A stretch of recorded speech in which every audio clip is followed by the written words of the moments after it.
So PC square is equal to PD square plus CD square by using Pythagorean theorem. So ಇಲ್ಲಿ PD ಏನಿದೆ 20 metre ಇದೆ. So 20 whole square plus CD is 20 root 3 square ಇರುತ್ತೆ. So 20 into 20 ಏನಾಗುತ್ತೆ 400 plus 20 into 20 is 400 into root 3 ಏನಾಗುತ್ತೆ 3 ಆಗುತ್ತೆ.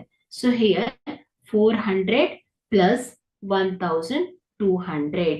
Okay, so this is equal to 1600. Take this as equation number 1. Okay, so here in triangle, in right angle triangle ABP.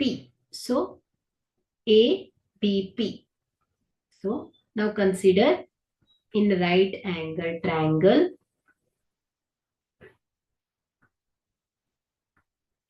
ABP. So by using Pythagorean theorem, so AP square is equal to ಏನಾಗುತ್ತೆ AB square plus BP square ಆಗುತ್ತೆ ಮಕ್ಕಳೇ.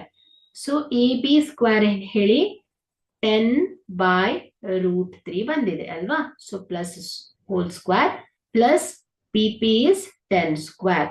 So ಇದೇನಾಗುತ್ತೆ 100 divided by 3 plus 100. So ಇದೇನಾಗುತ್ತೆ 100 plus 300 divided by 3. So this is equal to 400 divided by 3 ಬರುತ್ತೆ ಮಕ್ಕಳೇ. So ಇದನ್ನ ನಾವೇನ್ ಮಾಡೋಣ equation 2 ಅಂತ ತಗೊಳ್ಳೋಣ. ಸೊ AP ಸ್ಕ್ವೇರ್ ಆಗುತ್ತೆ. So in right angle triangle APC ಅನ್ನ ತಗೊಳ್ಳೋಣ. ನೋಡಿ ಇಲ್ಲಿ ಫಸ್ಟ್ ಏನ್ ಮಾಡಿದ್ವಿ ನಾವು PDC ರೈಟ್ ಆಂಗಲ್ ಟ್ರಯಾಂಗಲ್ ಅಲ್ಲಿ ಪೈಥಾಗೋರಿಯನ್ ಪ್ರಮೇಯದ ಪ್ರಕಾರ ಏನ್ ಮಾಡಿದ್ವಿ PC square is equal to PD square plus CD square ಅಂತ ಮಾಡಿದ್ವಿ. ಸೊ ಅದನ್ನ ಈಕ್ವೇಶನ್ 1 ಅಂತ ತಗೊಂಡ್ವಿ. ಸೆಕೆಂಡ್ ಏನ್ ಮಾಡಿದ್ವಿ ರೈಟ್ ಆಂಗಲ್ ಟ್ರಯಾಂಗಲ್ APP ಅನ್ನ ಕನ್ಸಿಡರ್ ಮಾಡಿದ್ವಿ. So AP square equal to ಏನ್ ಬಂದಿದೆ AB square plus BP square.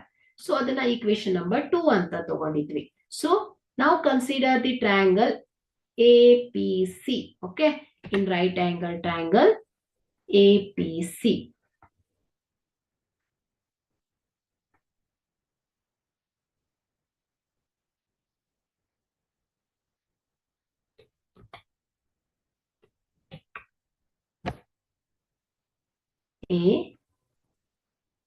APC. So here Pythagorean theorem, here AC square is equal to ಏನಾಗುತ್ತೆ ಮಕ್ಕಳೇ AP square plus PC square ಆಗುತ್ತೆ. So here AP square ಏನ್ ಬಂದಿದೆ from equation 2 400 divided by 3 ಅಲ್ವಾ. So 400 divided by 3 plus PC square ಎಷ್ಟು ಬಂದಿದೆ 1600.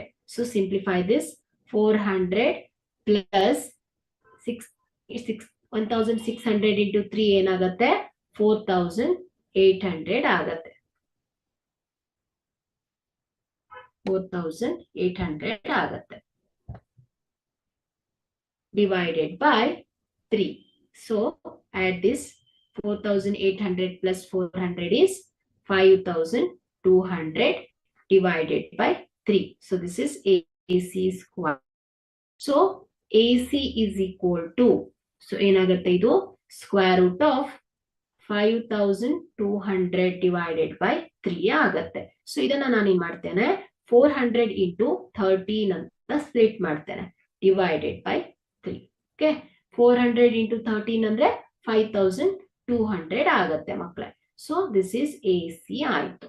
So AC is equal to ಏನ್ ಬರುತ್ತೆ ಸ್ಕ್ವೇರ್ ರೂಟ್ ಆಫ್ 400 ಅನ್ನ 20 ಅಂತ ಬರೀತೇನೆ into square root of 13 divided by square root of 3 ಆಗುತ್ತೆ ಮಕ್ಕಳು. So metre. Okay, so the AC is equal to ಎಷ್ಟು ಬಂತು this AC is 20 into root 13 divided by root 3 ಬಂತು. So this is the distance AC between the top of the pole ಆಗತ್ತೆ ಮಕ್ಕಳೇ ಅಲ್ವಾ. So ನಮ್ಗೆ ಹೇಳಿದ್ದು ಅದೇ ಅಲ್ವಾ. So distance between the top of the poles. Okay.